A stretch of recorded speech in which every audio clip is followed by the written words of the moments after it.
తీసుకుంటారు కనుక సో ఒక పక్కన నేను చేయాల్సింది తప్పనిసరిగా చేస్తే ఇంకో పక్కన గౌరవ శాసనసభ్యురాలు చేయాల్సింది మేడం గారి బాధ్యత కూడా ఉందని తెలియజేస్తున్న అధ్యక్ష రెండో విషయము మాధవిరెడ్డి గారు కడప శాసనసభ్యురాలు చెప్పారు లైబ్రరీ అధ్యక్ష గ్రంథాలయాలు అనేది చాలా ఇంపార్టెంట్ అధ్యక్ష.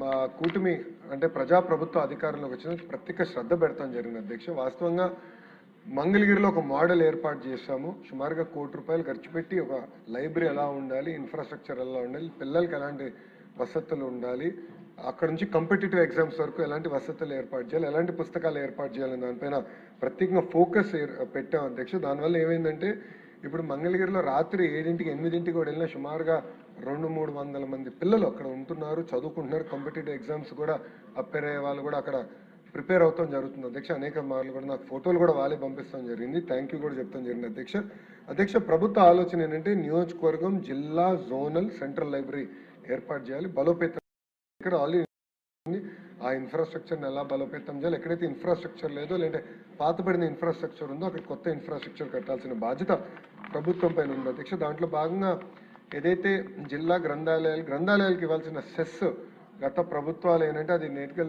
సిఎఫ్ఎంఎస్కి పెట్టేసి డైరెక్ట్గా ట్రెజరీకి తీసుకొచ్చారు. అది నేను గౌరవ ముఖ్యమంత్రి గారితో మాట్లాడి, అదేవిధంగా ఆర్థిక శాఖ మంత్రులతో మాట్లాడి అది మాకు ఇవ్వండి, అది మా నిధులు కనుక అది రేపు గ్రంథాలయాలు ఏర్పాటు చేసేదానికి ఖర్చు పెట్టాల్సిన బాధ్యత మా పైన ఉందని చెప్తాం జరిగింది అధ్యక్ష. అది ఈ సంవత్సరం నుంచి మాకు నిధులు ఇస్తాం జరుగుతుంది. గౌరవ సభ్యురాలకు నేను హామీ ఇస్తున్న అధ్యక్ష, 9 నెలల్లో కడప గ్రంథాలయ పూర్తి చేసే బాధ్యత నేను తీసుకుంటాను. మేడం గారి చేతుల మీదుగా ఆ గ్రంథాలయాలు కూడా కడప ప్రజలకి అంకితం చేస్తామని సభాముఖంగా సభ్యురాలు తెలియజేస్తున్నారు అధ్యక్ష. అదేవిధంగా గౌరవ సభ్యులు కూడా నేను కోరేది ఏంటంటే మీ నియోజకవర్గంలో అనేక పారిశ్రామికవేత్తలు ఉంటారు.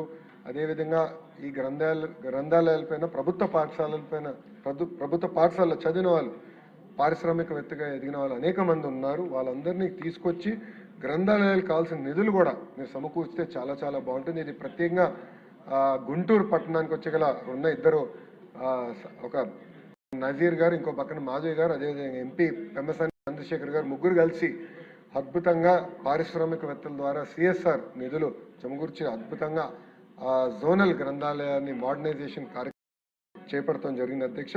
అంతేకాకుండా అధ్యక్ష పోయినసారి మందలి బుద్ధప్రసాద్ గారు అనేక సార్లు చెప్పారు అధ్యక్ష, లైబ్రరీ ఏదైతే ఏర్పాటు చేయాలన్నారో ఆ central library, global institute of good governance రెండు ఇంటిగ్రేట్ చేసి ఒక అద్భుతమైన, అదేవిధంగా ట్రైనింగ్ సెంటర్ కూడా ఇంటిగ్రేట్ చేసి ఆర్కైవ్స్, తెలుగు కల్చరల్ సెంటర్ ఒకే యూనిట్ కింద సిఆర్డిఏలో ఏర్పాటు చేయాలని గౌరవ ముఖ్యమంత్రి గారు మాకు చెప్పడం జరిగింది. దాని డిజైన్స్ కూడా చేస్తాం జరిగింది.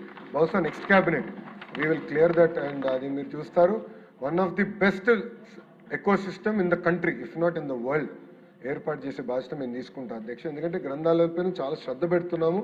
ఇది చాలా చాలా అవసరం. ఎందుకంటే గతంలో నేను చెప్పాను అధ్యక్ష, మా అబ్బాయి ఒక ఉదాహరణ, పుస్తకం ఇస్తే ఒక రోజులో మొత్తం చదివేస్తాడు, దానిపైన మళ్ళీ నాకు క్విజ్ పెడతాడు.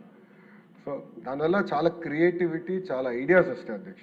సో గ్రంథాలయాల అవసరం చాలా చాలా ఉంది. పిల్లల్ని ఈ ఐఫోన్స్కి, ఐప్యాడ్స్కి దూరం పెట్టాలంటే గ్రంథాలయాలు కీలకమైన పాత్ర వహిస్తుంది. తప్పనిసరిగా 175 నియోజకవర్గాలు 175 గ్రంథాలయాలు